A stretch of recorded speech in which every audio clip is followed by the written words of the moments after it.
Alright, what's up everybody? Louis back here, somewhat regrettably. This card's gonna suck. There's no two ways about it. It's gonna suck. But, whatever. October 30th and November 7th are coming up fast. Just gotta get through this shit. Quick recap, last weekend I did alright. Not the great cards. Some freaking Phil Hawes and Deron Wynn fight fell off, and that really did it for me. But the main event was amazing. Kenny Durham on Reno Rodriguez, for what it was, being such a shitty card. That was a good fight between two high-level women competitors in a competitive weight class. I liked it. I got it wrong. I picked Dern. She looked amazing when she was able to get to the ground. She just has a lot of trouble getting it to the ground, and Rodriguez was lighting her up on the feet. But, whenever Dern had her on the ground, she was, like, this close to getting that fight finished.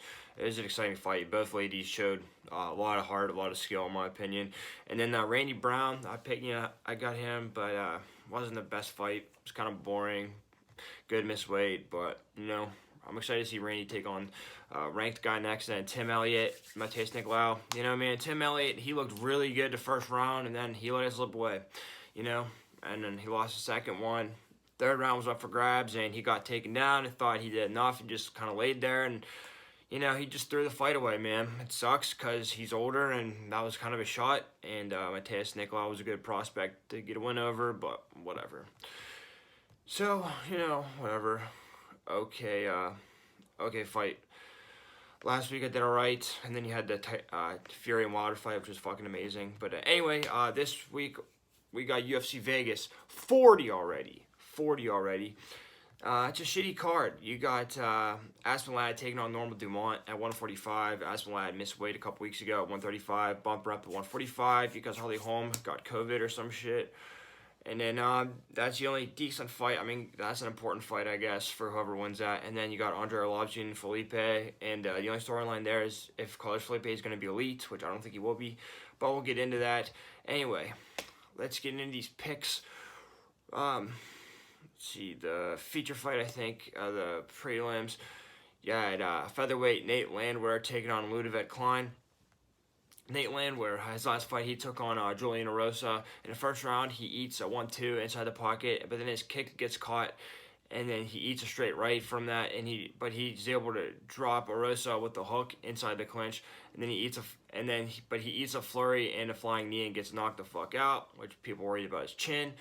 But the fight before that, he took on Darren Elkins, and in the first round, he stalks forward, but he eats jabs, and then he gets taken down with the high single, and then a body lock trip into half guard, but he's able to get the switch and Elkins goes for the Darce, and then he gets able to get back to his feet, and then he's able to stuff doubles after that with the clinch, and he eats left hook, but he lands a counter right of his own, and then in the second round, he stuffs a shot, and he's able to land an uppercut on the break, and he eats overhand rights as he's moving forward, and then he lands knees to the head, and he utilizes the tie clinch a lot, which I liked, and he's able to stop the shot, and then he lands jabs to counter, and then in the third round, he stuffs the single, he's able to feed his hips in, he almost gets on top, but Elkins did a good job of scrambling up to his feet, and then he parries, and then he lands the right cross of his own, and then he stuffs the shot, and then he lands body shots inside the clinch, and then he lands a jab, but he eats a 1-2, but then he lands a jab, and he eats a body kick, eats a 1-2, but then he lands a lunge uppercut, and then a hard right hook, and, pulls the victory out there.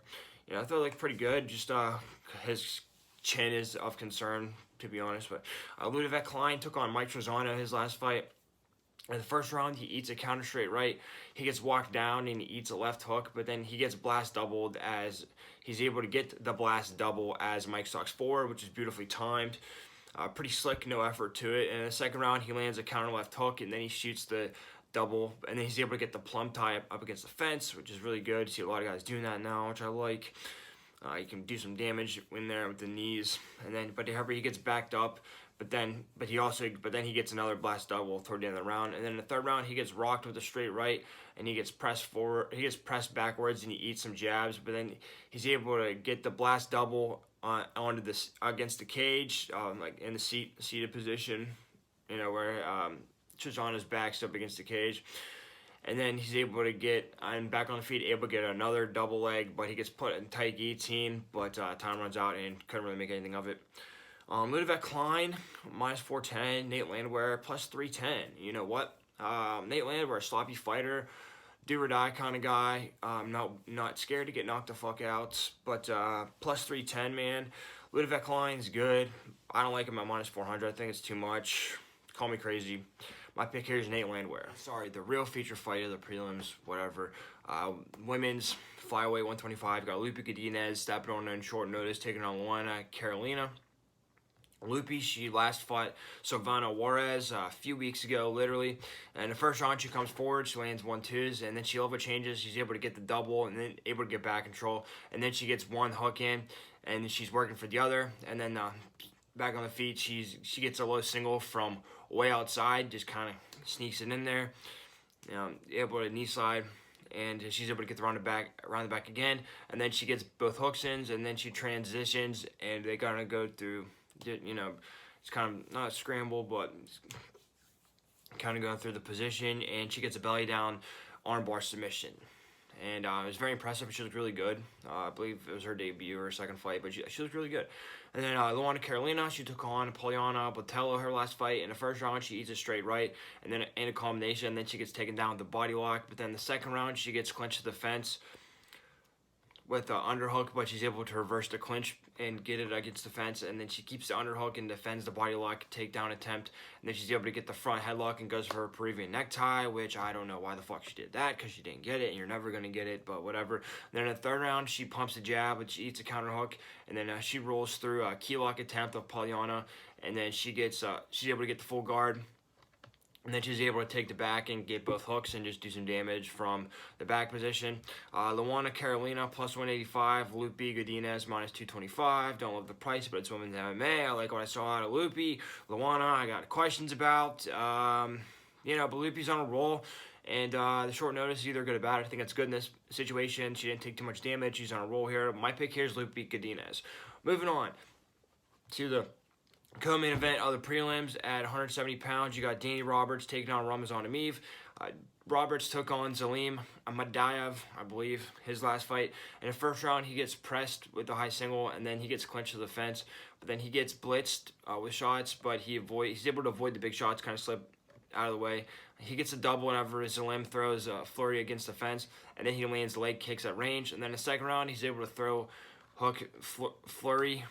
A blitz of hooks. He's able to shoot the double, but he gets reversed and he's on his back. And then back on his feet, he's able to land a 1-2-1 combination but he eats a left hook, and then he's able to get it up against the fence, and then he shoots and gets the clinch.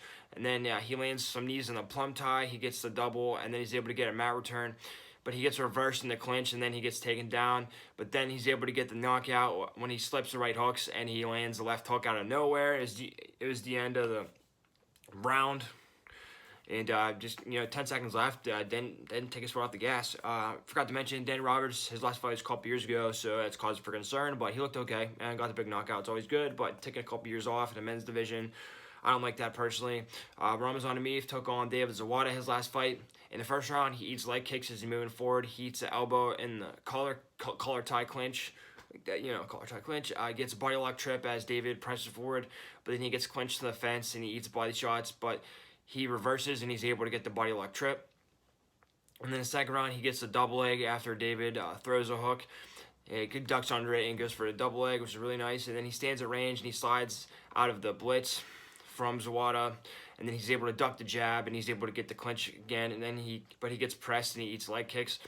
But then later on he's in on a deep double, but he gets stuffed. But the effort's there, going for the double legs, and really good technique too, even if he didn't get it. And then the third round he gets the double leg immediately, and then he gets some full guard ground and pound going, and then he attempts a Darce choke, but he gets back on the feet. He attempts the Darce choke, but he gets taken down. But he's able to reverse whenever Dave goes to take his back. He's able to shake him off and get on top of him. And then they get back on his feet, and he stalks, and he's able to land a lead left hook, which is working for him. Ramazan Emeev, minus 335. Danny Roberts, plus 260. Don't like the price, but, Danny Roberts, lay off. I don't see a path to victory for him. A lucky knockout. I think Emeev's the better grappler. I think the pressure's going to get to him. I think the layoff is going to play a part here. I hate the price, but it is what it is. Sometimes you just got to lay it down there. You don't got to put you might just want to put in a parlay or something. My pick here is Ramazan Emeev. Okay, and then I believe we are on to the main event of the prelims. At 185 men's middleweight, you got Andrew Sanchez taking on Bruno Silva. I think this could be a banger. Somebody probably get knocked out, and I don't say that because they throw hard. I say that because they got Andrew Sanchez got a chin issue, and Bruno Silva got a cardio issue, I think. Sanchez took on Makhmud Muradov his last fight. In the first round, he shoots a single leg, but it gets stuffed. But then he stalks forward, but he eats the jabs and leg kicks for his troubles, and he eats a body shot, and then a lead left hook. But then he stalks, and he lands a straight right. And then a second, he's finally starting to find his rhythm. Finally starting to find a target. In the second round, he presses forward, he lands a 1-2, and then he gets a double to the clinch up against the fence. And then he eats a right hook as Muradov crashes forward, trying to land. And then he lands a counter straight right off of Muradov jab. And then he eats a left-right hook combination. Then he eats a head kick at range, but then he's able to land his jab. So he at this point he's sticking. He's hitting him, but Muradov is coming back with the harder shots, in my opinion. Then in the third round, he lands a head kick. He eats a right cross counter, and then he lands the jab, and then a right hook, and then he pumps his jab and lands a straight right, but he gets rocked with the right hook, just in an exchange, and then just gets knocked the fuck out. Muradov technically knocked the fuck out. Muradov follows him and just swarms him. It sucks, but you kind of got to question Sanchez's chin, but he looked okay. But I mean, he wasn't dominating the fight or anything, but he was doing well. And then Bruno Silva, his last fight, he took on Wellington Turman. I don't know if he has worse chin than Sanchez or not, but bad chin. In the first round, he gets taken down with a single, and then he gets mat returned, but he's able to shake Wellington off finally, and then and he's able to get around his back standing position. But then Turman uses a Kimura, and he's able to reverse the position. He's able to get backpack for a good bit of time. But then Silva's finally able to shake him off, and then he's able to get into full guard. And you can tell Turman just visibly tired at this point. And then just lands hard ground and pound, kind of stacks him up, puts his legs over his head. And the Turman throws up an armbar, but Silva's hip to it, doesn't get caught in it. And then he just stacks him and just blasts him from full guard and TKOs him. Partly because Silva hits hard, partly because Turman has a bad chin. So we'll chalk it up to that. But Silva hits somewhat hard. Silva minus 165, Andrew Sanchez plus 135. Pretty close fight here. I like Silva. I think Sanchez might be able to put a pace. Sanchez might be able to put a pace on him at times. But I think if Silva can do a lot of damage early, I think he'll be able to get it done. And I don't think Silva necessarily gets tired per se. Maybe the third round, but I think he can bank 2 out of 3 rounds. That's all you need. My pick here is Bruno Silva. The first fight of the main card. I think this is a banger here. This is like the guilty pleasure fight, I guess. But I'm pretty high on Julian Marquez right now. I want to see what he does. I don't know. I think he can fly under the radar here. Kind of low-level fight, but a fun fight. 2 fun low-level guys. 185, you got Julian Marquez taking on Jordan Wright. Marquez took on Sam Alvey his last fight. Looked really good. And in the first round, he presses toward defense, and he pumps his jab. Lands straight to the body. Lands a counter straight right, and he rocked him. And then he lands another straight right as Alvey trying to circle away.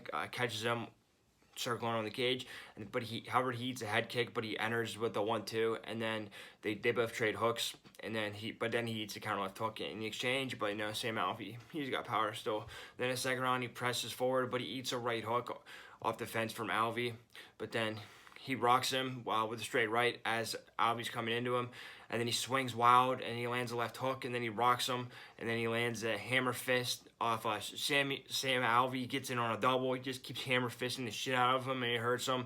And then they get into a little scramble, and he gets a rear naked choke standing, no hooks or nothing, because Marquez is strong, and he's that good, and Marquez has a hell of a chin, and it was a good win for him, man.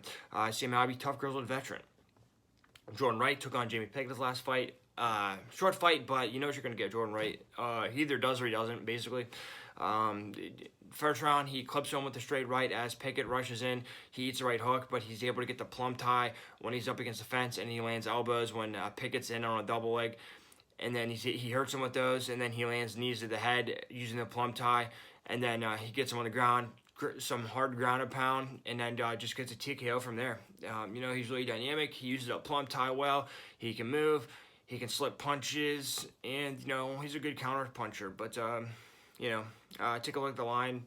Jordan Wright plus 200, Marquez minus 250, and, you know, the line's a little off, but, you know, I just think Jordan Wright's limited. I think he can kill cans. Julian Marquez isn't quite a can.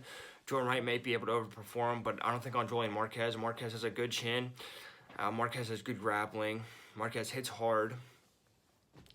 I think he can get his fight to the ground if he wants to. Good submissions. I don't like the price, but I like Julian Marquez. My pick here is Julian Marquez. Should be a fun fight, though. And then the second fight on the main card at women's flyweight at 125, you got Manon Friot. Sorry if I said it wrong. Take it on Myra Bruno Silva. Mannion, she took on Tabitha Ricci her last fight. In the first round, she stalks forward, she pumps her jab, and her lead hook, and then she lands a body and a head kick, and then she stuffs a takedown with the clinch, and then she lands a straight right, and then she lands a combination to the head. And in the second round, she lands a 1-2, and then she gets the body lock trip takedown, but Ricci's able to pop right back up, barely even gets her down, and then she lands a 1-2, and then a right hook flurry, and then it lands a knee to the head, and then she lands a straight right flurry, and then she's able to drop her. And then she lands hooks from behind, and then she back on the feet. She lands a straight combination, just straight punches, and then she gets TKO from there. Just kind of swarmed her, smelled blood, and got the job done. And then Myra Bruno Silva, she took on Montana De La Rosa her last fight. Pretty close competitive fight. In the first round, she eats a 1-2. She's stalking forward. She uses the plum tie, and she lands knees, but she gets taken down with the single leg. And then she holds on to the choke attempt for too long. It's either Dars or guillotine or some shit like, but didn't need it. I don't know why she kept it. And then she eats hooks, and then a combination as she's coming in. She gets pressed to the fence with a single leg, and then whatever she lands a few knees to the head. And in the second round, she picks up the leg, and then she lands a head kick. She's able to stuff the body lock, takedown attempt, and then she's able to land on top. Just kind of throw her hips in, get on top, one of those type of deals. And then back on the feet, she lands knees to the head, and she's able to land elbows in the plum tie. But however, she gets taken down with the double up against the fence. And then in the third round, she gets pressed to the fence with the single leg, but she lands knees and elbows up against the cage, and then she's able to land a body kick, but she gets taken down off of her kick, so not a great ring IQ there. Take a look at the line. Myra plus 200, Mannion minus 250, and I just like I like Mannion's. I think she'll be able to take her down. I think Myra makes bad decisions, and I think Mannion's gonna be able to crack her. Don't love the line, but again, it's women's MMA here. Myra might be able to knock her out of nowhere, but I don't think so. I see Mannion fighting a controlled fight. My pick here is Mannion Friot. And then you got the feature bout on the main card at lightweight, 155 pounds. You got the veteran Jim Miller taking on UFC newcomer Eric Gonzalez. Eric Gonzalez is so new, I couldn't even find his last 5 fights on the internet. So I scoured, I couldn't find it. UFC Fight Pass couldn't find it. Anyway, Jim Miller's still doing the damn thing, gotta respect him. He took on Joe Selecki his last fight. Kind of a boring fight, kind of a passing on the guard type of deal. But Joe Selecki, in the first round, Jim's able to stalk, and he lands leg kicks. He eats a left hook as he's stalking, however. But then he's able to stuff the double leg of Joe, and then he's able to get on top in full guard, just kind of stuff in, just kind of reshot, throw him over and get on top. And then just does his thing, stays in full guard most of the time, doesn't take any crazy chances, but you're not getting him, you're not getting Jim Miller off you. So, but then the second round, the tide kind of turns. He gets pressed to the fence with the single. He gets taken down with the double on the fence, and then more of the same. Selecki just works his guard, kind of tries to do half guard, but just kind of sits there, man. You're pretty boring to be honest. And in the third round, he gets clinched to the fence, but he stays up with the whizzer. He's able to, he gets to the ground, but he's able to keep that whizzer strong. So he's still defensively sound. And then he attempts a knee bar roll type of thing, which was fucking stupid because Selecki was around his back. But Selecki stays on top of him and stays around his back, and then gets on top of him. He's able to get half guard for most of this round. But this is Jim Miller's only chance, I guess. So he did it, but whatever. But Jim Miller, as his MO, he looks really good the first round, then he starts to fall off. Then Eric Gonzalez, he took on Rafa Garcia his last fight. I forget which promotion it was, but I don't think it was in America. In the first round, he gets taken down with a double off of the fence. He eats a head kick, but then he lands a 1-2 and then a head kick. But then he gets taken down off of his own flying knee. Bad ring IQ. But then he's able to sweep, able to use the underhook, and I forget what it's called, but kick his goes shin to shin and kicks him off of him, and is able to stand up. And then he's able to jump on top of him from there. Gets around his back. And then that was really nice. So he does get taken down, but he's able to scramble out, and has some good BJJ. He's able to sweep like that, and then they get back on the feet, and he just lands a flurry. Just kind of walks him down and lands a lot of shots. And then the second round, he keeps getting hit with a jab, and then he gets hit with the right hook, but then he gets taken down with a double, but he's able to kick off his cage and throw his very explosive hips, and he's able to reverse the position, get on top. But then they get back on the feet, and he gets rocked with 1-2s, and he eats a flurry of hooks and uppercuts up against the cage. You can tell he's a little hurt. And then he takes a desperate shot, and obviously nothing happened, but he'll do that, I guess. So. And in the third round, he gets taken down with a double, but he keeps the guillotine. And then he gets put in a guillotine from top. He kept the position too long, stupid. And then they're back on the feet. He gets doubled and mat returned a few times, and then he eats a right hook on the feet, and then he gets taken down again, and he gives up his back. So he completely shut down in the third round, if you ask me. Now, granted, this wasn't his last fight. It was like 5-6 fights ago, but it's all I could find, so I have to go off this. But, Gonzalez, he showed a lot of flashes of brilliance, but he gets taken down too easy, and I think he gives up positions too easy, and I think he's okay with getting cracked, which I don't like. But Gonzalez plus 185, Jim Miller minus 225, just a tough one. I don't think Jim Miller's just a first-round fighter. I think he does his best work in the first round. I think he could squeak out another round here, and I don't think he's going to get knocked out. I think he could get 2 out of 3 at least. Miller minus 225 money line. I like Jim Miller here, but some quick props on Jim Miller if you feel the need. I don't know if I'm going to, but plus 1,000 for KO, TKO. Jim Miller, you can get TKO on the ground.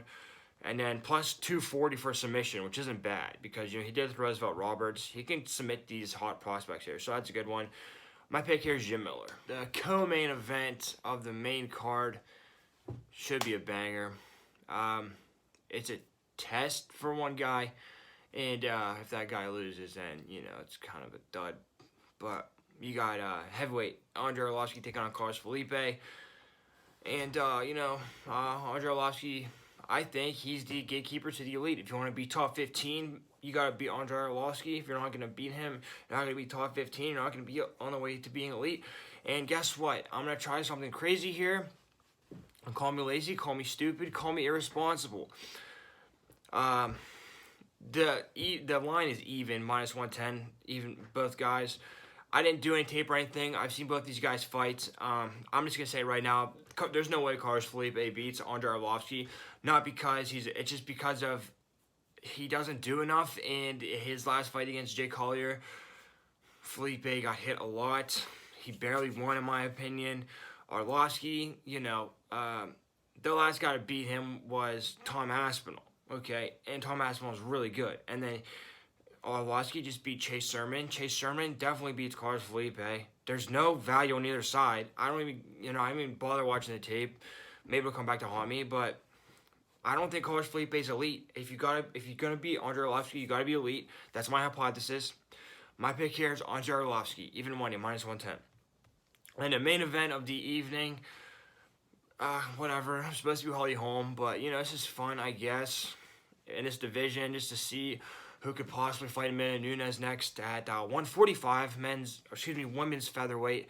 145 women's featherweight. You got Aspen Ladd taking on Norma Dumont. Aspen Ladd a couple weeks ago was supposed to fight bantamweight 135. Missed weight, gets his opportunity here because Holly Holm gets COVID.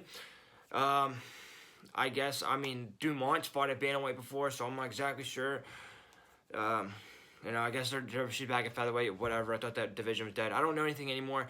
But anyway, that's why I took on Yana Kunitskaya. She was on a little bit of a layoff here, but, it's not that big a deal for women's MMA for some reason, in my opinion.